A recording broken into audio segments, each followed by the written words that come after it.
The Battle of Bautzen was one of the last battles of the Eastern Front during World War II. It was fought on the extreme southern flank of the Spremberg-Torgau Offensive, seeing days of pitched street fighting between forces of the Polish Second Army and elements of the Soviet 52nd Army and 5th Guards Army on one side and elements of German Army Group Center in the form of the remnants of the 4th Panzer and 17th Armies on the other. The battle took place during Ivan Konev's first Ukrainian Front's push toward Berlin, which was part of the larger Soviet Berlin Offensive. The battle was fought in the town of Bautzen and the rural areas to the northeast, situated primarily along the Bautzen-Niesky line. Major combat began on the 21st of April 1945 and continued until the 26th of April, although isolated engagements continued to take place until the 30th of April. The Polish Second Army under Karol Wieczewski suffered heavy losses, but, with the aid of Soviet reinforcements, prevented the German forces from breaking through to the rear. According to one historian, the Battle of Bautzen was one of the Polish army's bloodiest battles.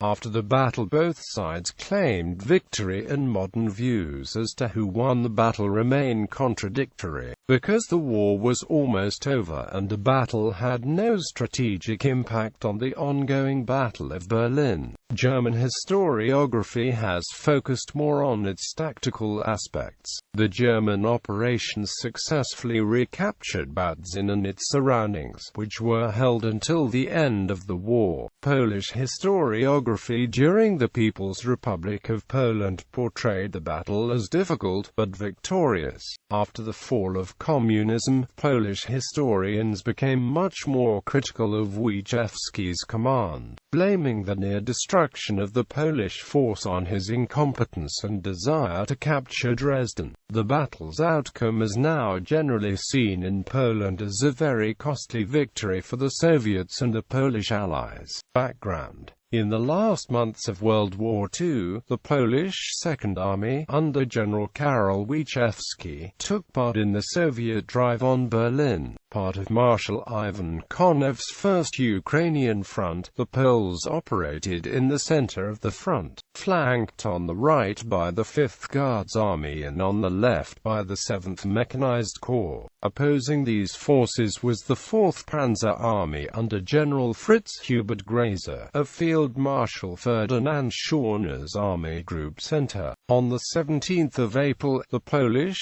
Second Army breached German defenses on the rivers Weisse shops in Nice. The pursuit of retreating German forces toward Dresden threatened to cut off additional forces in the Moscow-Forst region. On 18 and the 19th of April, elements of the Second Army engaged the Germans in the south and pushed them back while the remaining units drove on to Dresden, gaining bridgeheads on the river Spree north of Bautzen and destroying German forces in the Moscow Forest. The following day, Soviet units of the 7th Mechanized Corps captured parts of Bautzen and secured the line south of Niesky, taking Weissenberg and trapping several German formations. Wieczewski decided to prioritize the taking of Dresden over securing his southern flank, deviating from the plan he was given by Konev. Meanwhile, Schörner was concentrating his units in the Görlitz and Reichenbach region, and planned to launch a counteroffensive at the southern flank of the Polish army. His aim was to stop the First Front's advance and break through to Berlin to relieve the trapped Ninth Army. The Germans were pinning their hopes on the idea that the Soviets might be fended off long enough for the city to be surrendered to the Western Allies. The concentration of Schörner's units went unnoticed by Soviet and Polish reconnaissance. Prelude: opposing forces. German forces were composed of elements of the 4th Panzer Army and commanded by the headquarters for the Großdeutschland and 57th Armored Corps. For the battle, the Germans had 2 armored divisions, 2 mechanized divisions, an infantry division as well as an infantry division battle group. This force counted some 50,000 soldiers, 300 tanks, and 600 guns. The supply train of the 10th SS Panzer Division was also present near Bautzen.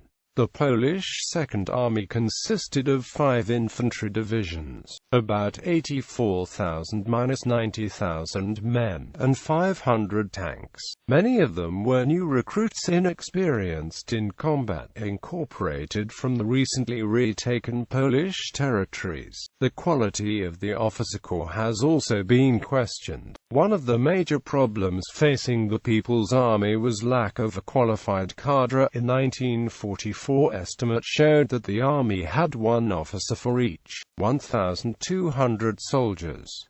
Many of the officers in the Polish army were Soviet officers of Polish descent. Overall, the German units were less numerous than the Polish forces, their equipment worn and supplies inferior. Polish sources described the Germans as more experienced. However, the German sources accentuate the mixed structure of experienced soldiers and inexperienced recruits of Hitlerjugend and Volkssturm units. Battle. Drive on Dresden. On the 21st of April, a gap had formed between the Polish infantry units and the 1st Armored Corps pushing towards Dresden, and the Polish units which were securing the Moscow forced region. The 7th and 10th Infantry Divisions were engaged near Nice, and the 5th Infantry Division and the 16th Tank Brigade were in transit in between those two groups. The Polish units were stretched over a line of 50 kilometers. The Germans took the opportunity presented to them and pushed into this gap.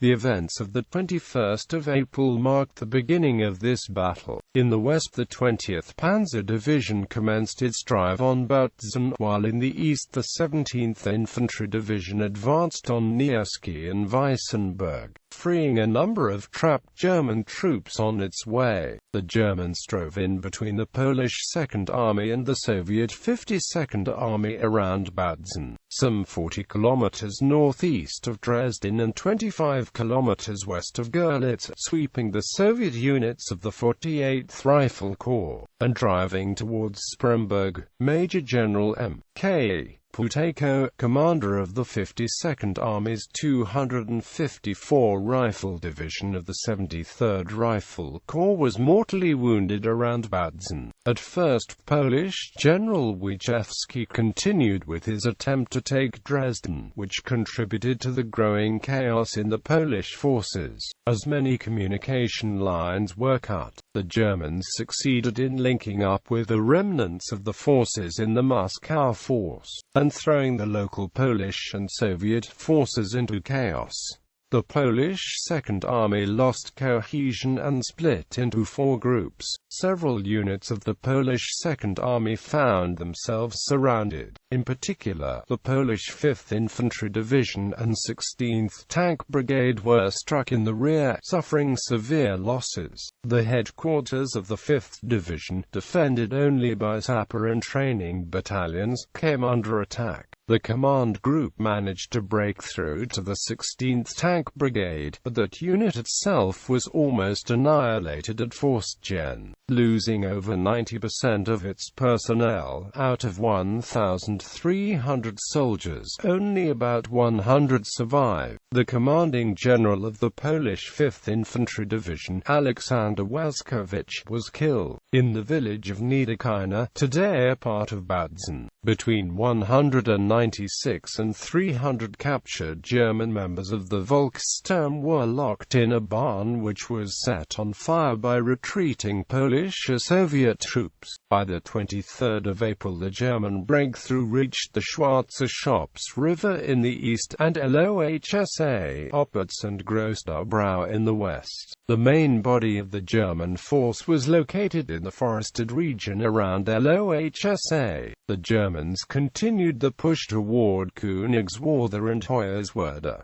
Polish retreat. Eventually, Wyszewski halted his forces' advance on Dresden, and ordered it to pull back and secure the breach. On the 22nd of April he ordered the 1st Armored Corps to change direction, retreat from Dresden and support the center. The 8th Infantry Division was also recalled. However, the 9th remained near Dresden. For a while Wyszewski was out of communication with his superiors, including Marshal Konev. Konev also sent his Chief of Staff, General Ivan Yefimovich Petrov, and his Chief of Operations, General Vladimir Ivanovich Kostylev, to look at the situation. Petrov managed to re-establish communications, and left Kostylev in charge. Wyszewski was briefly relieved of his command for incompetence. To stabilize the situation, Konev ordered 8 divisions from the Ukrainian Front to reinforce the Polish positions. Soviet 14th and Soviet 95th Guards Rifle Divisions, as well as the Soviet 4th Guards Tank Corps, were ordered to attack toward Kamensk, Königswerder and Sda to stop the Germans from advancing further north. The Second Air Army was also assigned to this theater. Meanwhile, the German advance to the southeast of Bautzen was successful. The Soviet 294th Rifle Division was encircled at Weissenberg by the Brandenburg Division. In its subsequent breakout on the 24th of April, large parts of the 294th Division were destroyed. At the same time at Bautzen, the 20th Panzer Division was able to make contact with the trapped units in the town from the south. Bronikovsky then lost no time and immediately ordered an attack into Bautzen. Coordinating with the trapped troops, he was able to break into the town. A hastily assembled Polish counterattack was not successful and most of Bautzen was then recaptured after several days of bloody house-to-house combat. Several remaining pockets of resistance in the town were cleared during the next days. Outside the town, the German advance stalled, as the troops were running low on fuel supplies. The recapture of Bautzen was one of the last successful German tactical victories on the Eastern Front. By the 25th of April, Polish units were able to stabilize a defense on the line Kamensk to North Bautzen Spremberg-Torgau. On that day, Hitler congratulated Schorner on his victory. The Polish 7th and 10th Infantry Divisions were ordered to advance toward Sda. The 7th and 10th Polish Infantry Divisions slowly advanced, with the 10th reaching north of Spree-Furt. With the Soviet units on the right flank, they also secured a road to Königswerder. The 9th Division found itself alone at the spearhead of the abandoned Polish push towards Dresden. It received orders to retreat on the 26th of April. Attempting to withdraw quickly and to form back with the main forces, it was intercepted by the Germans and sustained heavy losses. The units were moving with insufficient security, on the assumption that the line of retreat was safe. At the same time, the Germans captured Polish orders with details of the planned withdrawal routes. Coordination between the units was also lacking. 26th Infantry Regiment from the 9th Division took very heavy casualties in the Valley of Death around Panschwitz-Kukitz and Krostwitz. A Polish military hospital convoy from the same division was ambushed near Horka, with most of its personnel and wounded executed. There was only one survivor, Chaplain Jan Ardazanek. The division commander, Colonel Alexander Lasky, was taken captive. As a result of these losses, the 9th Division ceased to be an effective force. The remaining personnel were merged into the Soviet 19th Guards Rifle Division. According to some sources, the 26th of April marks the end of this battle, although less severe and isolated clashes in the region continued until the 30th of April. Other sources note that heavy fighting still took place on the 27th of April, and that the German advance was only completely halted by the 28th of April. By the end of the month, the Polish Second Army and the Soviet forces had repelled the German attack, forming a line toward Kamenz-Doberschutz-Dorban, and was preparing to launch an offensive toward Prague. Aftermath. Both sides suffered heavy casualties. The Polish casualties were particularly severe. In a relatively short time, the Polish Second Army lost more than 22% of its personnel and 57% of its tanks and armored vehicles. Official estimates claimed about 18,000 casualties. Some other estimates give the Polish casualties as up to 25,000.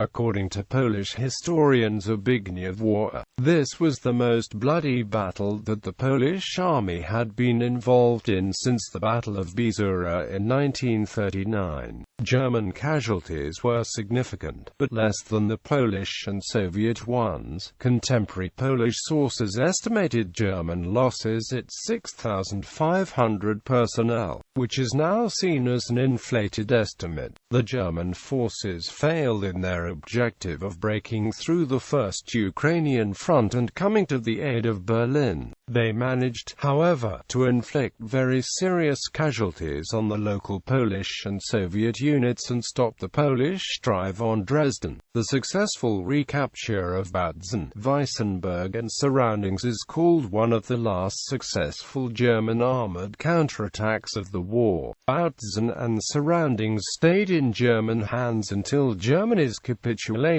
Although the battle had no strategic impact on the battle raging in Berlin, it allowed most of the participating German units as well as numerous refugees from the east to escape to the west, surrendering to the Western Allies. Historiography. Despite the heavy Polish casualties, or according to one historian, possibly because of them, the battle has been largely neglected in Polish historiography. During the period of the People's Republic of Poland, it was portrayed merely as a difficult but victorious battle. However, since the fall of communism, modern Polish historians have been much more critical of Wichewski's command, blaming his drive on Dresden for the near destruction of the Polish force. Wichewski's lack of competence, according to some sources, included commanding the battle while drunk. He was briefly relieved of command by Marshal Konev, but due to the backing of the Soviet High Command, he not only retained his position but all controversies were hushed up,